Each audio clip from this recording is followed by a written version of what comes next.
ঘুম থেকে ওঠার পর যে এমনভাবে কান্না করতে হবে আমি কখনোই ভাবিনি। তো কেন কান্না করছিলাম চলো তোমাদের সাথে শেয়ার করি। ভিডিওটা একদম প্রথম থেকে শুরু করা যাক তাহলে। সো হ্যালো এভরিওয়ান, কেমন আছো? আশা করি সকলে খুব ভালো আছো। আমিও খুব ভালো আছি।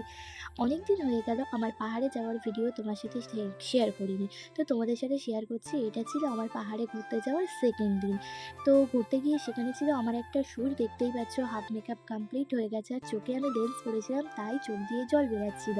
আর এই যে দেখতে পাচ্ছ মেকআপ ডান করার পর যখন বাইরে বেরিয়েছি একদম পুরো মেঘগুলো এত কাছে চলে এসেছিল কি বলবো। আর আমার মেকআপ প্রায় অলমোস্ট কমপ্লিট, অলমোস্ট বলা ভুল, পুরোটাই কমপ্লিট হয়ে গেছে। এখন হেয়ার বাকি রয়েছে আর ড্রেস আপটা হলেই হয়ে যাবে। আর এই যে পিছনে পাহাড় আর আমি তার সামনে বসে সাজছি, এর এক্সপেরিয়েন্সটাই হচ্ছে আলাদা। কি বলবো, তোমাদেরকে ভাষায় প্রকাশ করে আমি বোঝাতে পারবো না কতটা ভালো লাগছিল। তারপর আমরা চলে যাচ্ছিলাম শ্যুট লোকেশনে।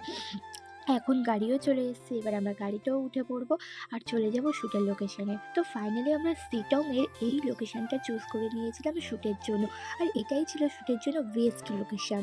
লোকেশনটা চোখের সামনে দিয়ে ভীষণ সুন্দর লাগছিল, জানি না ক্যামেরাতে অতটা ভালো লাগছে কিনা। তো আমরা কিভাবে শ্যুট করেছি তোমাদের সাথে একটু শেয়ার করলাম, তোমরা দেখে জানিও কেমন হয়েছে শ্যুটটা। আগেও আমার ইউটিউবে ছাড়া আছে, আমরা বাহুবলী টিভির ওপরে একটা শ্যুট করেছিলাম।